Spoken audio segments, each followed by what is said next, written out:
Hope everybody had a tremendous Thanksgiving, a great long weekend, those that were able to take advantage of it. Hope people are coming in here feeling refreshed on this football Monday, feeling good. It's cold outside, but other than that, the sun is shining. What could be better than what's going on in the city of Philadelphia right now? Let's get right to our word of the day. The word of the day today is resilient because, boy, am I impressed with this Eagles team. Time after time after time, they show how resilient they are. And then also, today, Savannah has taken thousands of text messages. Ricky Bo and I have spoken to hundreds of people.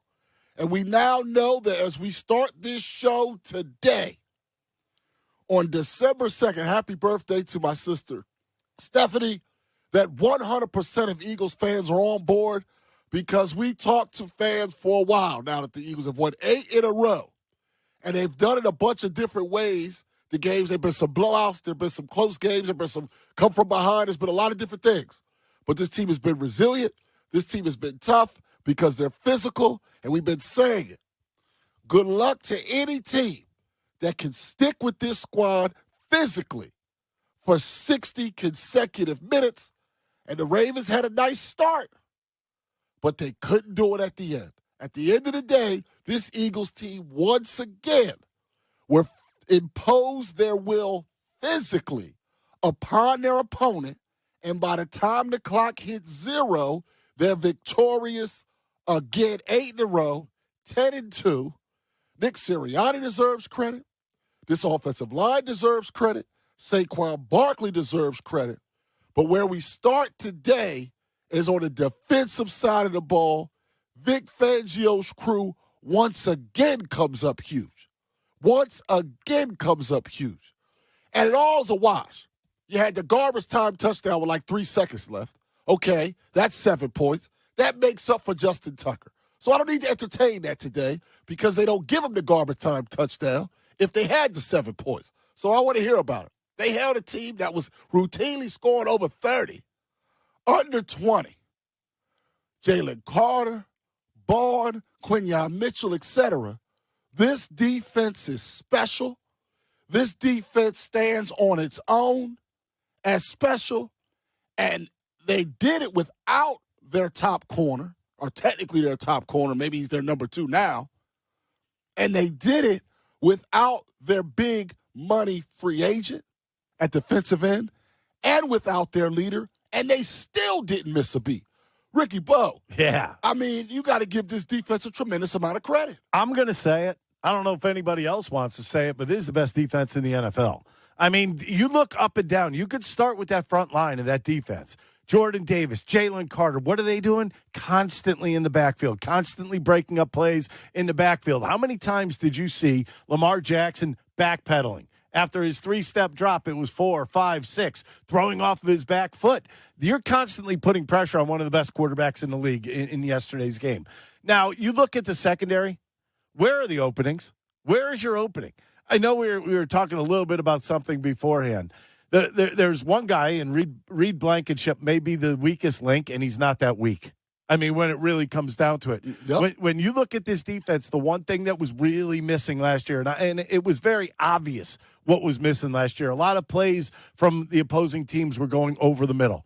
Now you have Zach Bond, who is maybe made himself one of the best linebackers in the league in one season. Yeah. Scary. Yeah. Leads the team in tackles just about every week.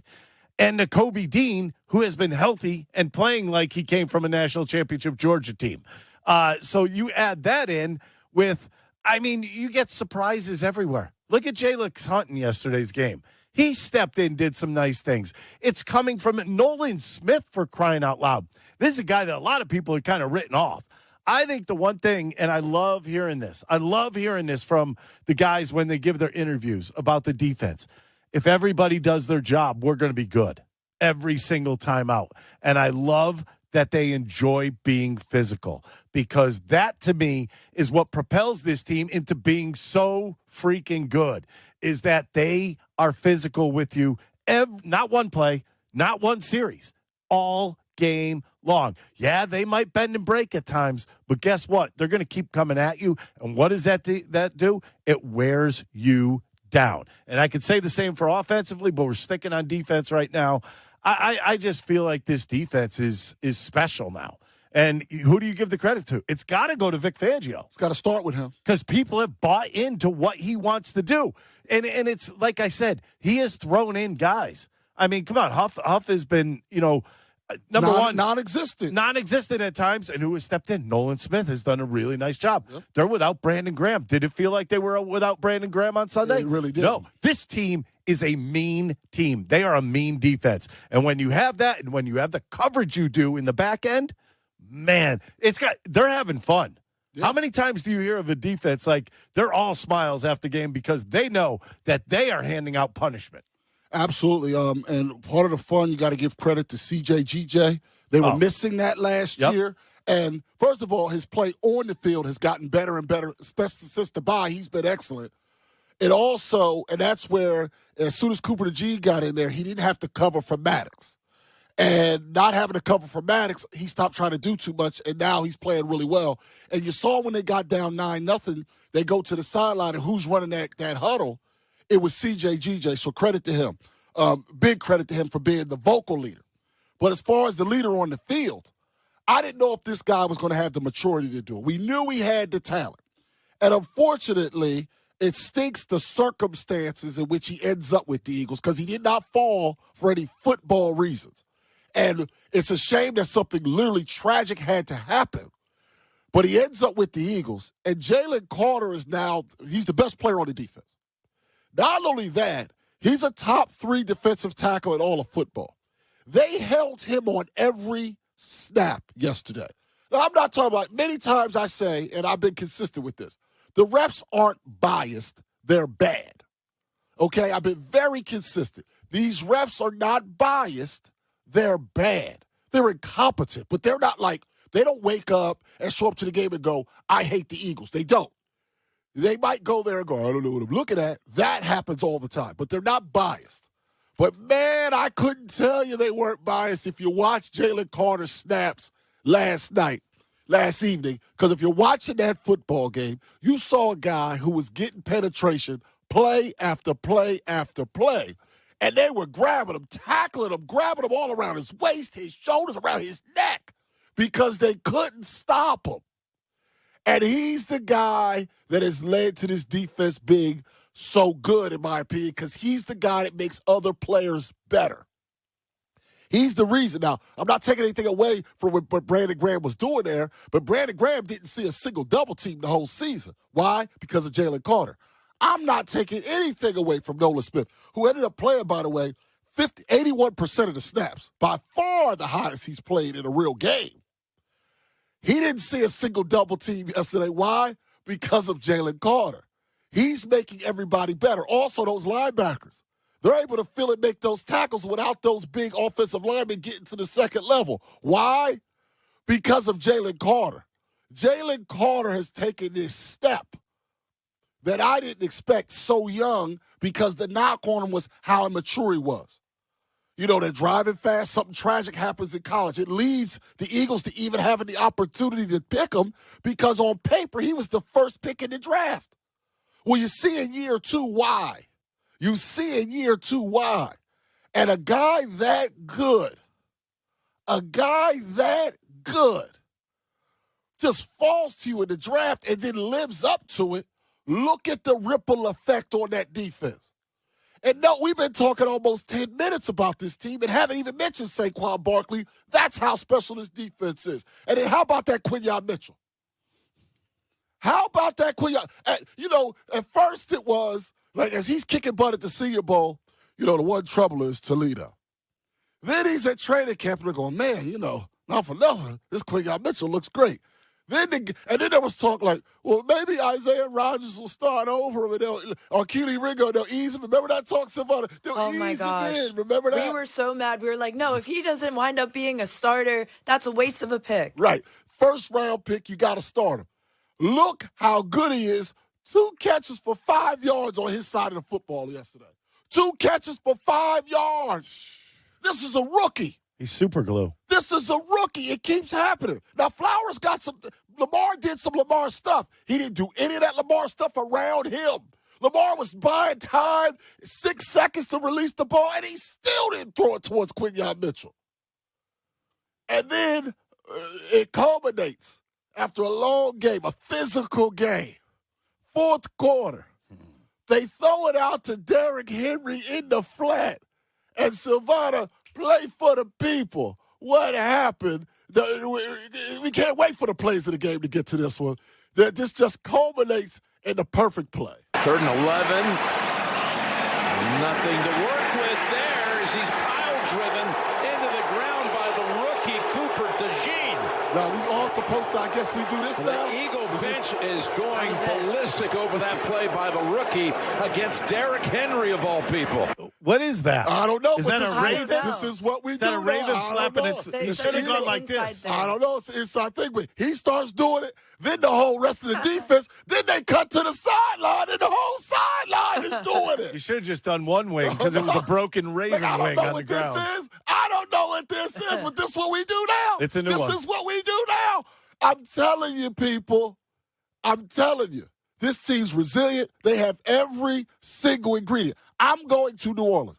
I probably have already upset both my bosses here and NBC Sports Philadelphia. Because NBC Sports Philadelphia got to figure out how I'm going to be on TV from there. They probably give me a stationary camera. And the radio station's going to have to figure out how I'm going to be on. And it's going to be me and you from here. It's going to be me and you, and we're going to be like, hi, how's New Orleans? Hey, I paid for this in my own money. All right? They can't even complain. But I'm a believer. Okay? My team's going to be there. And I know you're on board. And here's how I know you're on board. I want to reiterate before we get to Saquon and the offensive line and all those things. We reach out to you guys on a daily basis, and we check the pulse. And we started looking at it, and at 2-2, this particular show didn't panic. Now, that doesn't mean that we're always right or anything. We get stuff wrong all the time. I was borderline panic. Well, I should say Ricky and I didn't panic.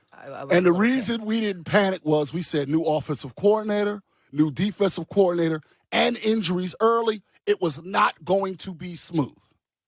Now, did we know they were going to win 8 straight? Absolutely not. But at 2-2, we weren't panicked. But a lot of people were. And then they won 1 in a row. And 2 in a row. And at 2, Ricky and I were going, this kind of feels like a team that's come together a little bit because they had a new offensive coordinator, new defensive coordinator, all these injuries. It's amazing what happens when you start running the ball heavy. Yeah, you started doing stuff. But I think a lot of this was related to just figuring things out with a brand, a lot of new pieces and new coaches. And then we were told first, they have to beat Washington. That's what we were told. No. Actually, correction. Scratch that. First is they got to beat Cincinnati. A lot of fans said they believe it after the Bengals game. And then they go out there and beat them. And if you notice, the Bengals lose a lot.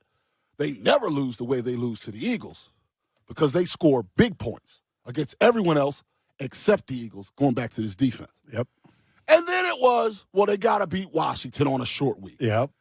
And then they beat them. And then the last of the Mohicans. They beat them down. Right.